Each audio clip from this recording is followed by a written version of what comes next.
Imagine waking up one day and realizing that your every thought revolves around someone who barely knows you exist. You can't focus, you can't sleep, and every little thing reminds you of them. But here's the twist. What if this obsession isn't love at all? What if it's Shaitan's subtle whisper slowly pulling you away from your purpose? This is the story of Yusuf, a 20-year-old Muslim student navigating life in bustling New York City. Like many young adults, Yusuf had dreams and ambitions, but one chance encounter turned his world upside down. What started as admiration soon spiraled into obsession, threatening to derail everything he had worked so hard for. Let's unravel how Shaitan manipulates our emotions and how Yusuf found his way back to Allah. Yusuf was the image of discipline. As a student majoring in engineering, he lived by a strict schedule. His day began with early prayer, followed by classes, study sessions, and evening shifts at a local bookstore. Despite his busy life, Yusuf prioritized his deen. He stayed away from distractions,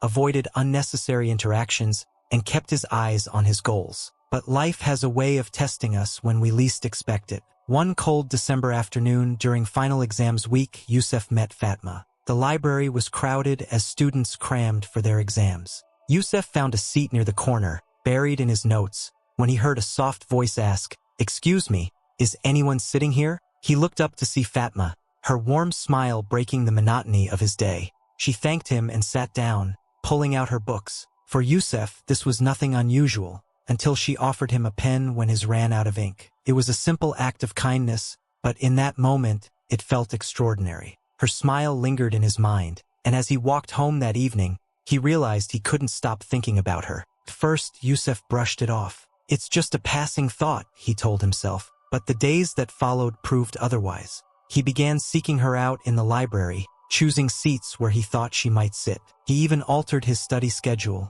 hoping for another encounter. Every time he saw her, his heart raced, and every interaction left him replaying their conversations over and over in his mind. What Yusuf didn't realize was that Shaitan had already planted a seed. "Think about her," the whispers suggested. "Maybe she's the one for you," and Yusuf, overwhelmed by these new emotions, didn't recognize the trap being laid before him. Yusuf's once sharp focus began to waver. His grades, which had always been exceptional, started to slip. He spent hours scrolling through social media, hoping to find her profile. When he did, it only fueled his obsession. He'd analyze every post and every comment, convincing himself that there was something special between them. His prayers, once filled with sincerity, became distracted. During Salah, thoughts of Fatma crept in, disrupting his connection with Allah. He began skipping Quran recitations, replacing those moments with daydreams about a future that existed only in his mind. One evening,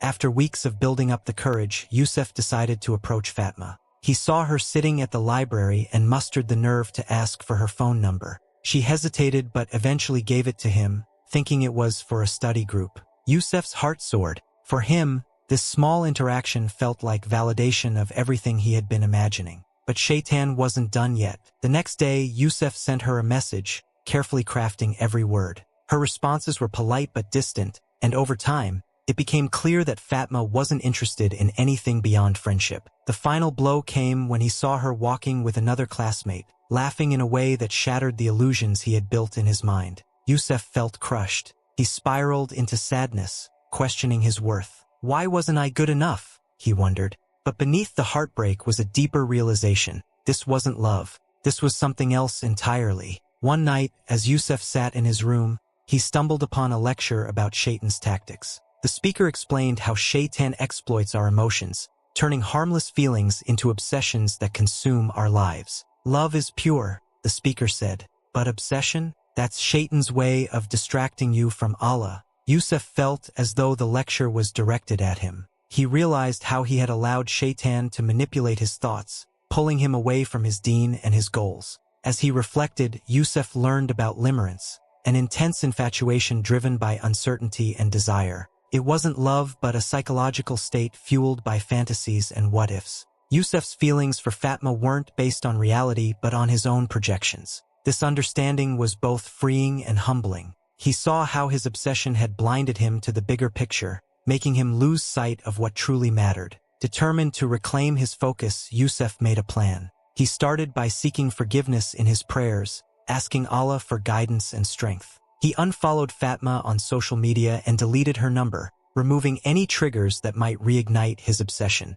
He replaced the time he once spent daydreaming with acts of worship. He began attending the masjid more regularly, joining study circles, and volunteering in the community. Slowly but surely, Yusuf felt his heart becoming lighter. The emptiness he once tried to fill with thoughts of Fatima was now filled with the remembrance of Allah. Yusuf's story is a reminder of how easily Shaitan can use our emotions to lead us astray. Infatuation might feel like love, but true love is grounded in reality and guided by Allah's principles. When we prioritize our connection with Allah, everything else falls into place. Have you ever found yourself consumed by thoughts of someone, unsure if it was love or something else? Remember, Shaitan's whispers thrive in uncertainty. Strengthen your bond with Allah, and you'll find clarity and peace. If the story resonated with you, share it with someone who might need this reminder. And don't forget to like, comment, and subscribe for more inspiring stories rooted in Islamic teachings.